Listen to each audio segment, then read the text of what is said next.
We are now going to embark on the final session of our very, very action-packed day, and we are going to talk about an incredibly important topic for all of us, which is work of the future. We wanted to call it the future of work, but I just think work of the future is actually more important. It's like it focuses on what is that work going to look like, what kind of jobs are they going to be, how are we going to work with software, with other kinds of technologies to enhance the roles that we perform, and how do we as a society think about the huge challenges that these new technologies pose to the way in which work happens.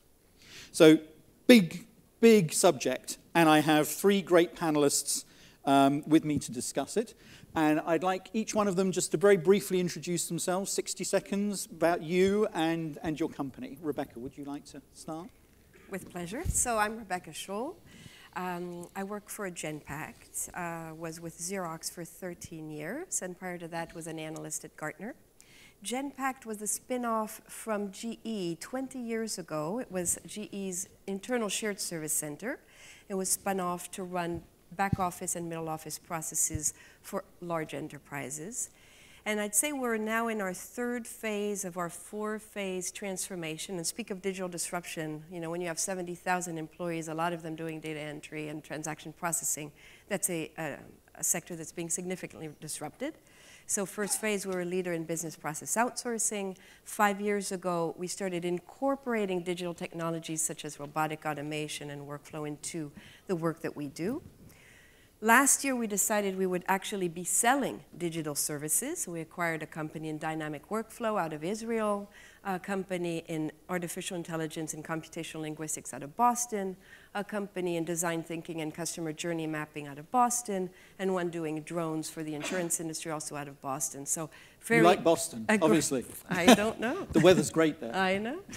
And our fourth phase, when we get there, is to be really a leader in AI. We believe AI is really going to change the dynamic of the workplace. Perfect, thank you. Jeetu.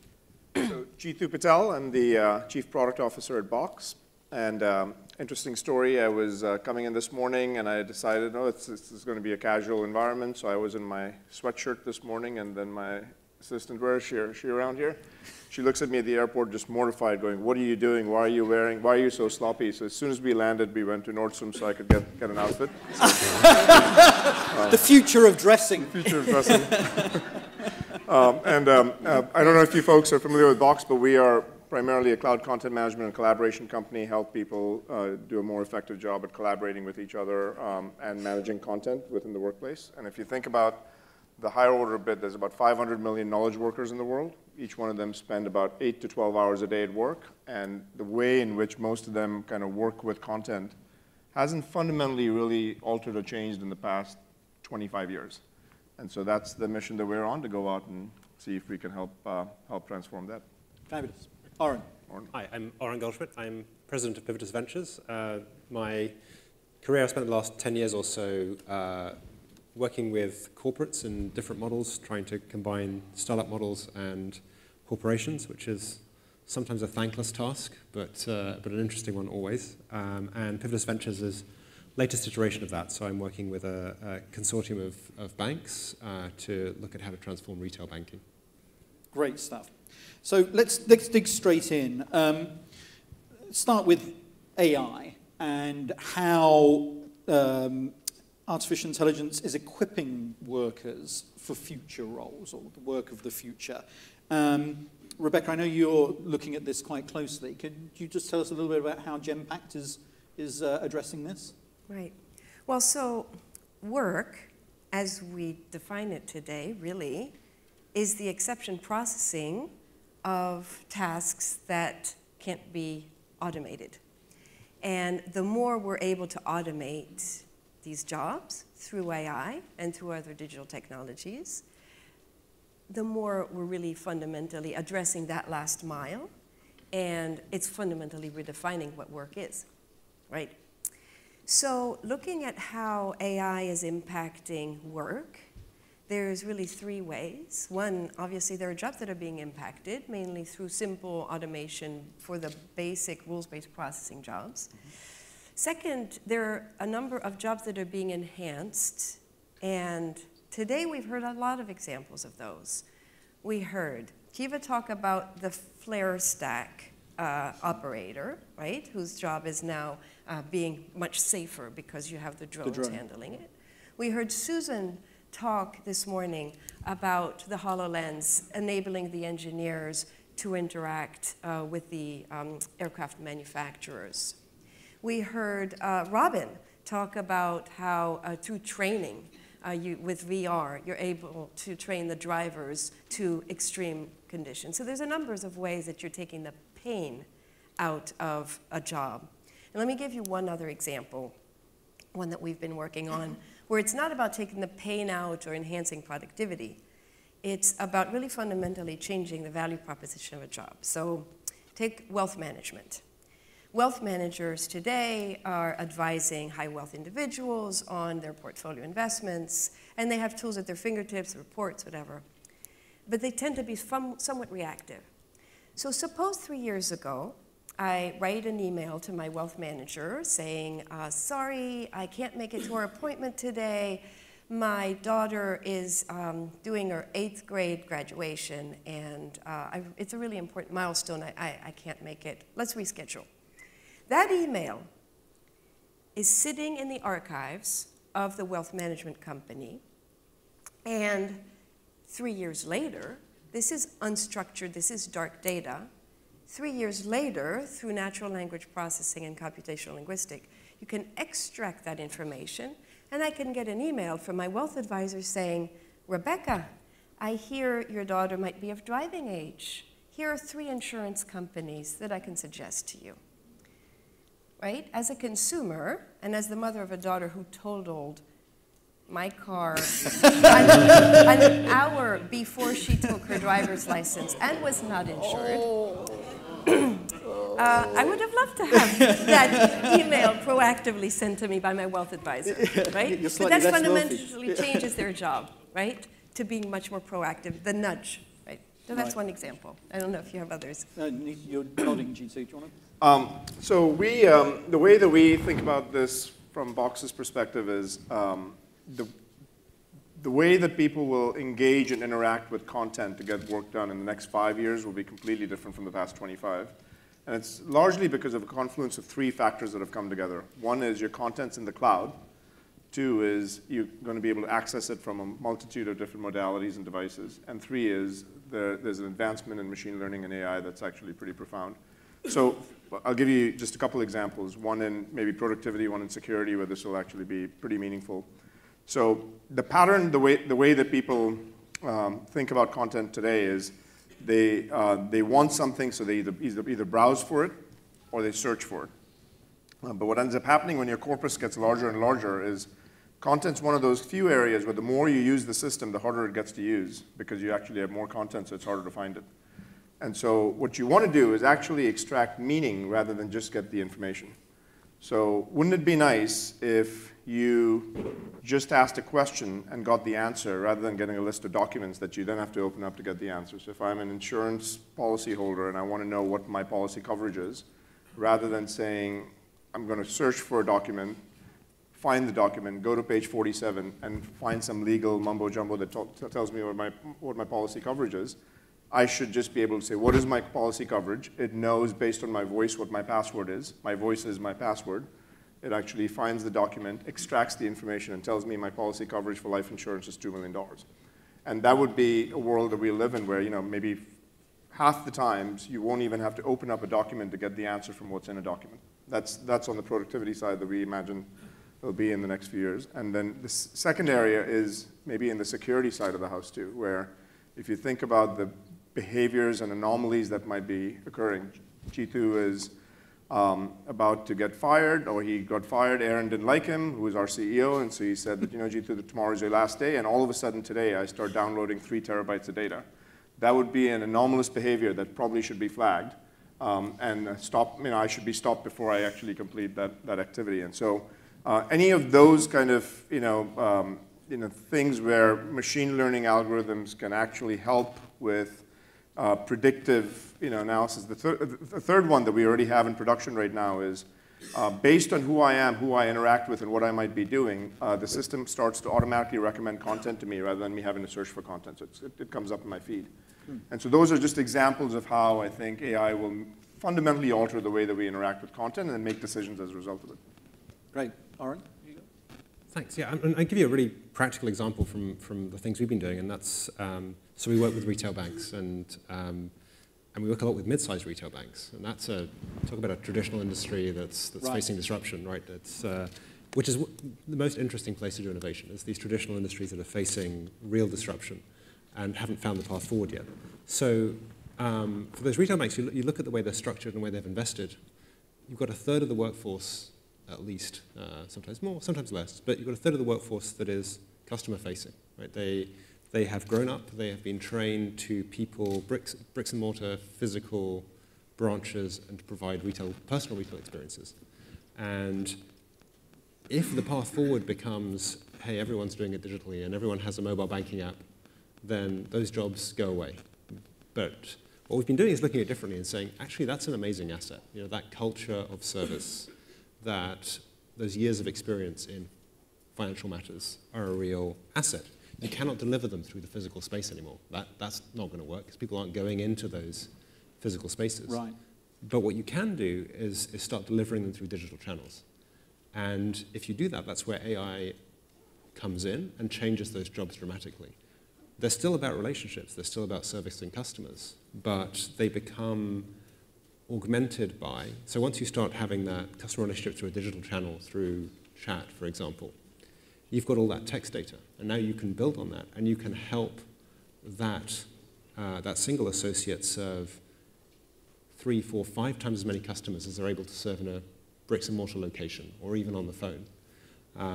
And so what you're really doing is enhancing their ability to have meaningful, empathic, long-term relationships with other human beings, right. Which is not where you think this technology would go. But I think there are a lot of use cases like this where if you deploy the technology in the right way, if we think about it in a creative way, we can actually create technologies that enhance human experiences.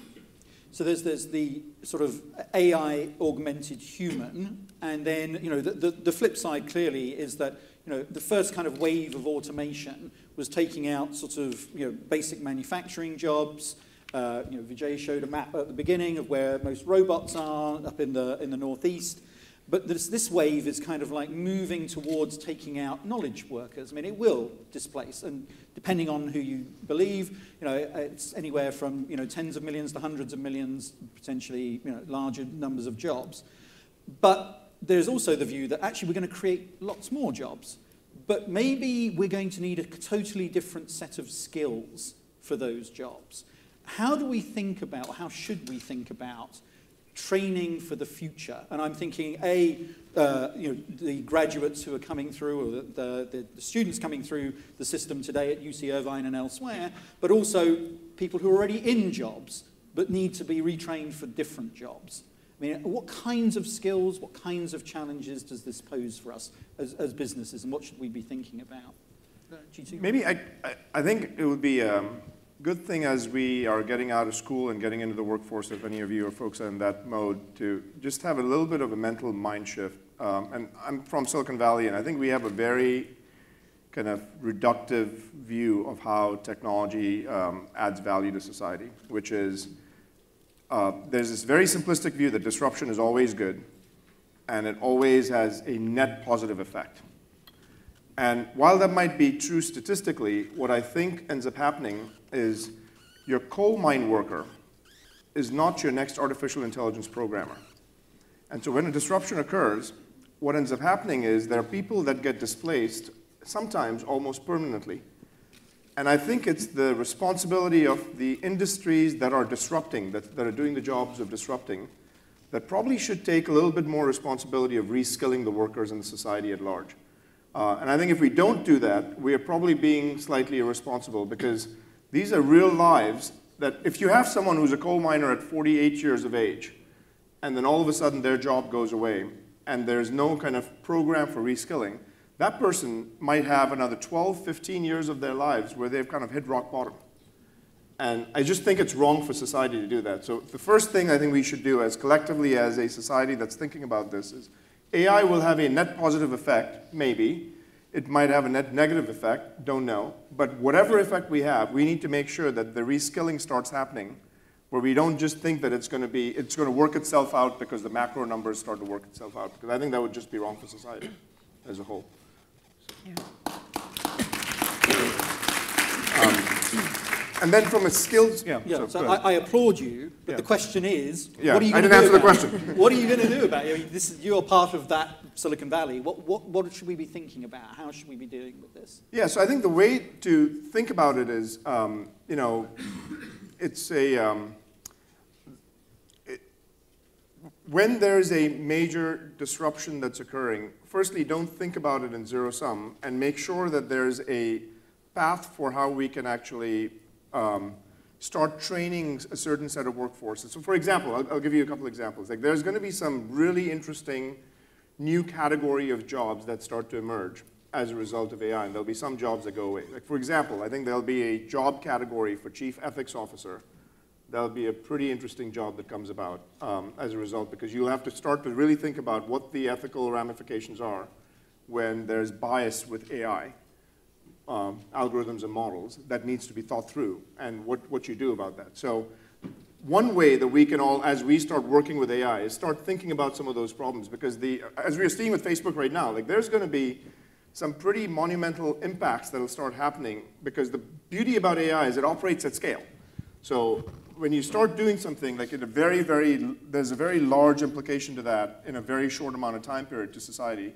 And so if we don't act responsibility and make sure that those ethical considerations and those conflicts of interest that might be there are thought through, then you'll actually have a solution that initially might seem really, really good, but will have pretty catastrophic impacts. So as a software technology vendor, we think about that pretty deeply on how it impacts privacy laws, how it impacts security, how it impacts compliance. I think over time, tech's going to get regulated. It's not going to remain a non-regulated kind of industry as we move forward. I think that might happen sooner than you you think as a result of last week's events. Exactly. Oren, thoughts on this? Yeah, I think there's a kind of bleak version of this future, and I'm a tech optimist, so I think there are ways to find our way through, but there's a bleak version of this future where everyone, the population divides into two, and we are either the AI programmers and machine learning experts, which will be a very small population, and the rest of us are handling the exceptions that the machines don't handle. Right? That's a pretty bleak future. But I think there's an alternative, and I think about it. I don't know how many of you know the Charlie Chaplin film, Modern Times, which is a wonderful film and a wonderful comment on society. And in the movie, he's a factory worker, and this is the 1920s dealing with mechanization and industrialization, and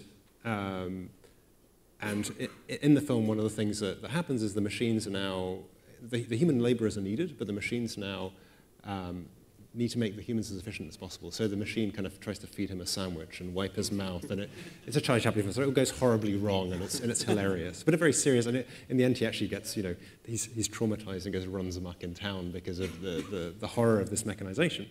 And I think that's one future, but I think about, well, what if Amazon had designed that efficiency machine? Well, maybe the sandwich would have been, tailored for him, and etc. Right. So you could actually make that experience a very positive one, an ergonomic experience. So I think if you think about it, what could happen is what we can use AI for to avoid that bleak future is make the interface between the worker and the technology a human and efficient one for the human, and one that really amplifies what we do. I will say, can I just interrupt? I will say that doesn't happen unless basic income becomes part of the fabric of society. Because what will end up happening, I think basic income is going to get essential over the course of the next couple of decades, because you simply won't have enough jobs that get created for the jobs that get eliminated. But if people don't have to worry about just going out and earning the essentials, then all of a sudden the impact is very positive. But if it's not, then I think there could be a pretty catastrophic impact to it. Rebecca? No, from a skills standpoint, AI is going to need humans for a number of things. One is contextualization. you interpret the data coming from an airplane sensor very differently if it's flying over the Sahara, if it's flying over Norway. Understanding in what context you need to interpret the data is really, really key. And goal-directedness, telling the machine what you actually want to get out of it. So it's that intersection between domain or the industry and data science. There's going to be a lot of room for a lot of creation of jobs there. And then, to pick up on Oren's point, this intersection between the human and the machine, the human-centered design. I mean, I come from Xerox, and nobody knows how much work came into just designing that green button, the green button to print. Or obviously at Park, there were so many prototypes of the mouse. So that human-centered design is going to be a new source of skills and jobs. So what are we doing to retrain the workers that are at risk? First of all, it's just the teaching a language. There's this, when we started with Lean Six Sigma, there was a huge fear, even then, oh, that's something new, I don't want to touch it. So the ability to just learn the language of AI. So we have an AI development program. We have about 450 people in the program. We have a design thinking program, about 1,000 people in the program, and a chief science officer protege program, about 50 people in the program.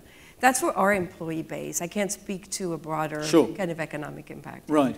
And so advice you would give to the companies in the room, if you're thinking about how to deal with this reskilling, it's to, A, language, make sure that all workers understand or sort of get a common sort of understanding of what these terms are and what they mean. B, try and create programs that will adapt them where possible. And then C, kind of like keep, you're going to inevitably have turnover. It's going to happen. Yeah. So what can you do with the people who are displaced? Yeah. And as the lady from Microsoft was saying earlier, a lot of those skills really are coming from the very, very young. I mean, in our internship program, the best applicants are in high school. They're not graduate students. They're in high school, and they're self-trained. They're training themselves online. I also think career refactoring will happen every 10 years rather than once a generation. Career refactoring? Yeah, so you will have to kind of refactor and rethink your career. Every 10 years, you'll have to build an entirely different set of skills. I'd say faster than that. Even faster? Yeah. Yeah, 5 years maybe, who knows? And what does that mean? I mean, so for our educational system, so you're saying it's great, these kids are coming out, and are they perfectly trained for this, or is our educational system still teaching them too much French and German and whatever else? There's not enough. There's enough French. I didn't pick that because Rebecca's from Switzerland. Anyway, are we in trouble? Basically, I mean, do we radically need to rethink the way we are training? You just have to change mindset. You have to figure out that change is a good thing, and the thing that we'll have to learn the best is how do you manage anxiety and manage your psychology as that change occurs, and not have that actually be a source of nervous energy that actually debilitates you. Because we will have change at a faster pace on an ongoing basis than ever before. And so what schools can teach you, more importantly than anything else, is how you go out and cope with the change and learn new things and refactor yourself. Don't get too emotionally attached to what you do, because the way you define yourself will not be based on what you do. It will be based on how you think and how you learn. And what you do outside of the work. Oren, do you want to? Yeah, and I think there's definitely been a shift to more specialization, more vocational education, and you're going to have to undo that. If we're going to have change every 5 years, the fact that you've got a 4-year degree in a very specific vocation isn't going to help you. So I thought we'd undertake a very interesting exercise, and as we're talking about sort of work of the future, think about some jobs that will be out there that aren't there now, or are only just on the cusp, so that all the students in the room, and even those of us who are going to refactor ourselves in at least 10 seconds, will be able to think about what we might want to refactor into. So can I ask you, I mean, just thoughts about jobs of the future that we can't perhaps even conceive of now. Rebecca, what would you advise your children to go become? Well, one of the advantages of being one of the last sessions of the day is you get to get some good thoughts from others. All the others, yeah. And I'm hearing a lot about client-centric and about governance. And one of the jobs we could imagine is that of the bot nanny. Because, bots don't behave. And No, just think about it. You have 100 people in your office and 50 don't show up to work. You're going to know right away. You're going to have visual cues that they're not there. If 50 bots can't log on because there's been a change in password, you might wait 30 days before noticing that the bots aren't at work. So Eugene was talking about that control center. Yeah. So that the importance of just governing a digital workforce. But also, bots go rogue, and they start picking up bad language from the interface with consumers, right? So they need to be told not to speak like that. They need to be able not to speak like that. Does it work with your children? It doesn't work with mine. And last, the bias in the data, really controlling for that bias in the data. I mean, if you train them on the fact of the past, they've only hired males for this job in the last 30 years. You know, how is the bot going to know that you have to hire a diverse workforce, right? Unless you tell them that. Right. So, you know, proper behavior, show up at work, all of that digital workforce is going to need some management. That's great. Yeah. Mary Poppins. I can see it now. Jeetu. I would say a couple that I think you'll start to see that lawyers, forensics, there'll be a new class of all of those kind of fields, because what you'll have to think about is who is liable? Is it the human or the machine? Like, think about an autonomous car. And there'll actually be jobs that'll need to go out and decide. In the case of an accident, was it Google that was liable because they were the ones that manufactured the software in the car? Was it Toyota because it was a car? Was it the individual, the pedestrian who was walking, who shouldn't have walked because there was his wrong right of way, and the car actually killed someone else that rear-ended into them? Like, I think it'll be a fundamentally different kind of set of assumptions and laws that we'll have to think about than the ones that we have so far. So that's one. The second one, which was one that I think is something that Rebecca mentioned as well, is this whole notion of the bias in the algorithm can actually have some pretty profound effects. And so you'll need to have some intersection of AI and psychology that can go out and really detect the bias in the algorithms and figure out whether or not that's something that can be rectified and corrected. And that'll be a pretty big area. And the third one I mentioned was ethics.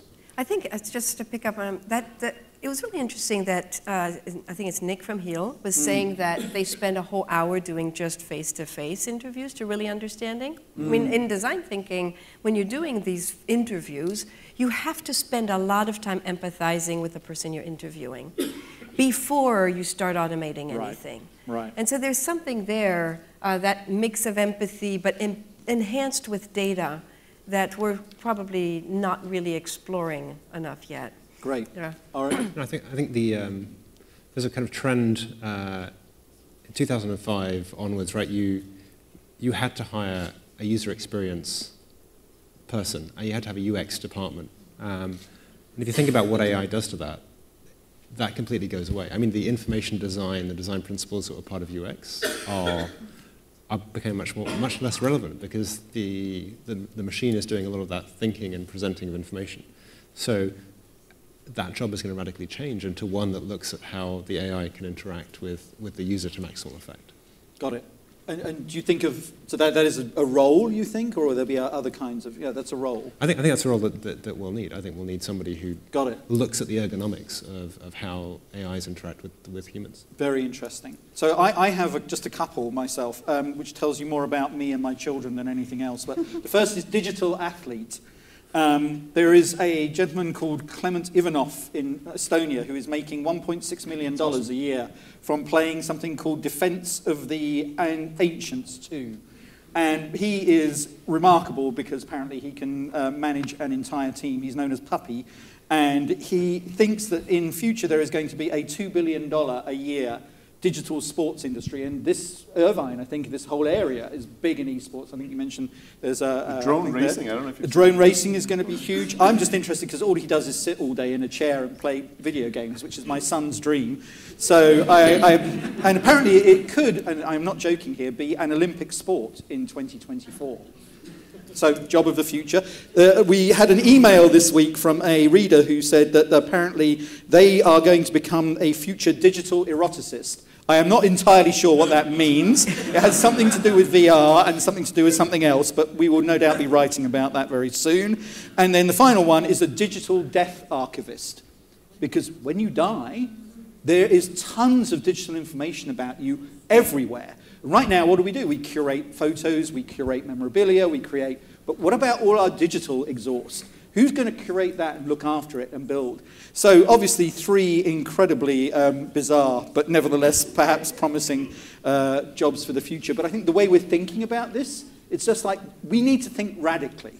And we need to be preparing our young children and students for futures in which there are very, very different kinds of jobs. And that's very difficult to do because our current sort of work models aren't necessarily oriented towards that. So it's the job of Vijay and his colleagues at places like UC Irvine to really encourage this kind of out there thinking. No pressure on you, Vijay. Martin, can we just agree, though, that an Olympic sport should be defined by when you break a sweat?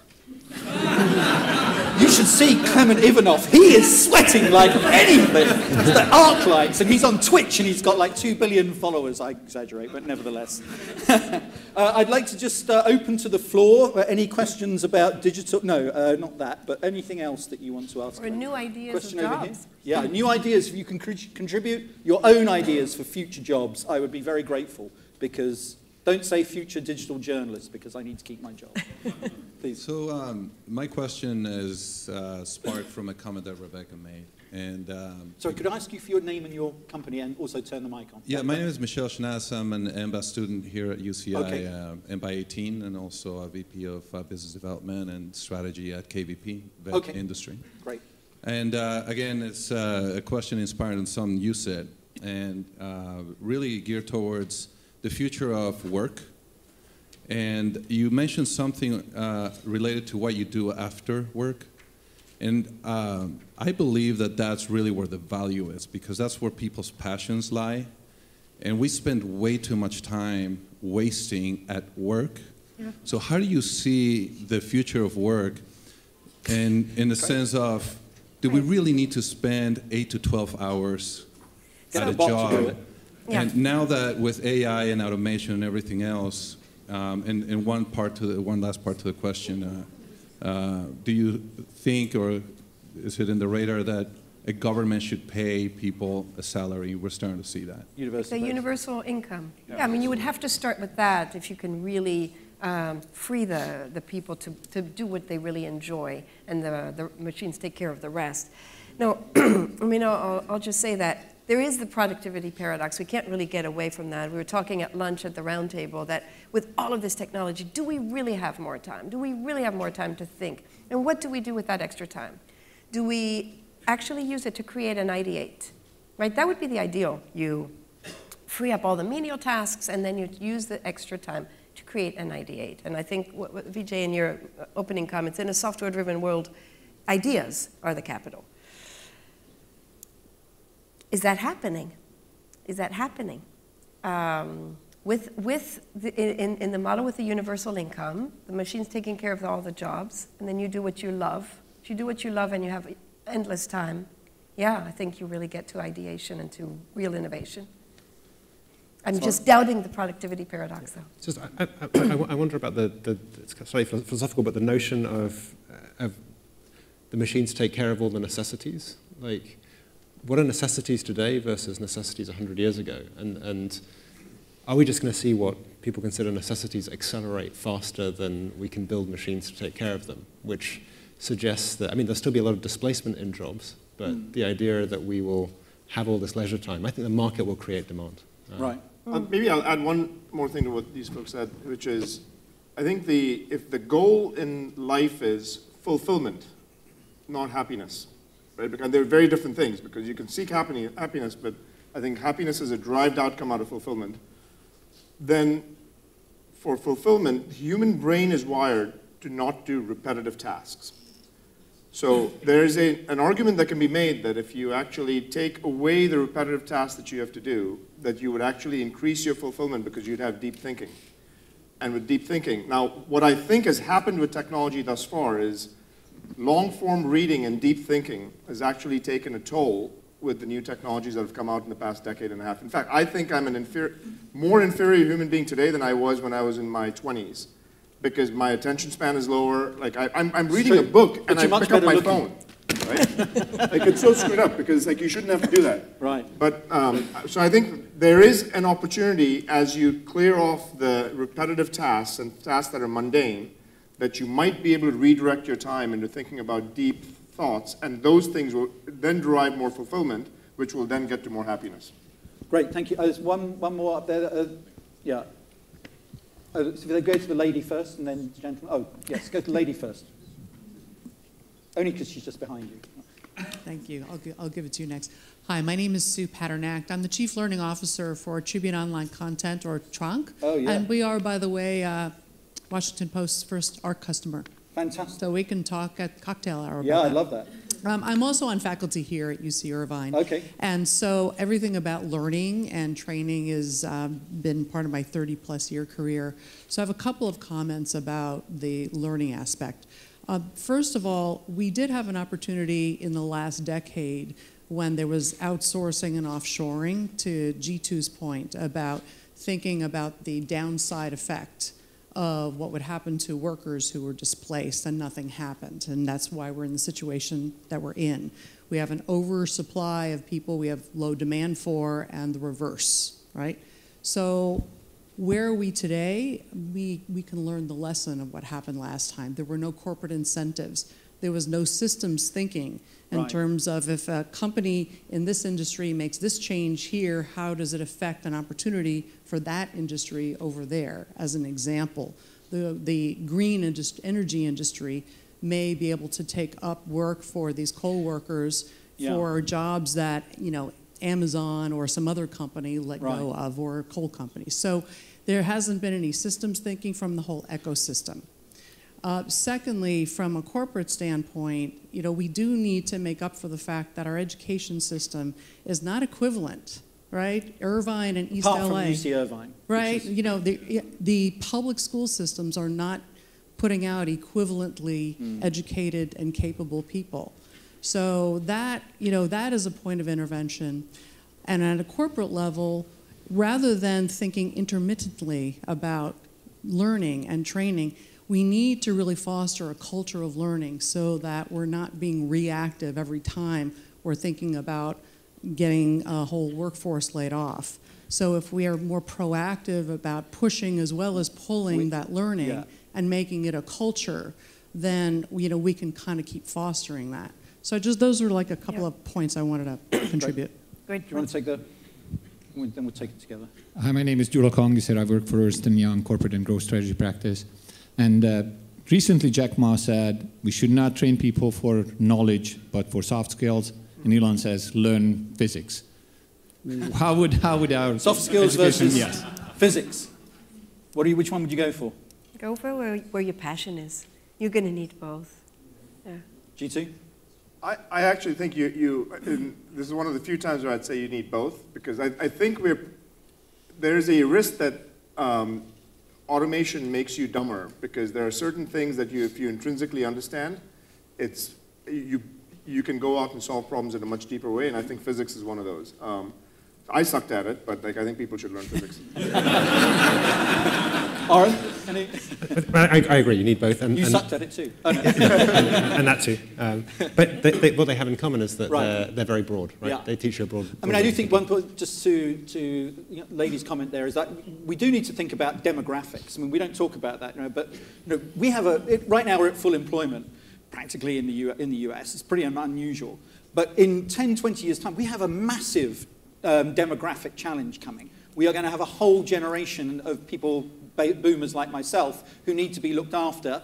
And I don't think my kids are going to necessarily want to do all the stuff that I'd want them to do. So I'm going to need a whole bunch of technologies and people to assist me. And I think we need to be thinking very creatively about what opportunities that might produce. And I'm sure there's going to be a whole bunch of startups that do some really amazing things in that place. And that sometimes that gets left out of this debate about, jobs, all this is going to destroy jobs. Well, actually, sometimes we actually need more automation because we're not going to be able to deal with this otherwise.